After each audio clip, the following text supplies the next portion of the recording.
গত 11/7/2025 তারিখে ভাস্কর বিশ্বাস নামক একজন ব্যক্তি একটি অভিযোগ দায়ের করেন যে উনি অ্যাঞ্জেল ইন্ডাস্ট্রি নামক একটি সংস্থাতে কিছু টাকা জমা করেছিলেন, যাতে ওনাকে বেশি সুদের আশ্বাস দেওয়া হয়েছে।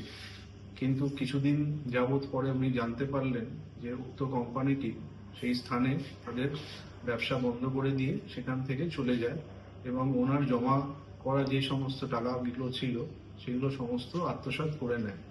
তার ভিত্তিতে বিধাননগর নর্থ থানাতে একটি মামলা রুজু হয়, যার নম্বর 76/25। এই মামলার তদন্তকারী অফিসার আজ সকালে অশোকনগর থানার বাসিন্দা একজন ব্যক্তি, যিনি এই উক্ত কোম্পানির এজেন্ট ছিলেন, সত্যরূপ রায়, তাকে গ্রেপ্তার করে এবং মহামান্য এসিজেএম বিধাননগর কোর্টে তাকে পেশ করলে আদালত তাকে পুলিশি হেফাজতে দিয়েছে তদন্তের স্বার্থে। বর্তমানে এই কেসের তদন্ত চলছে।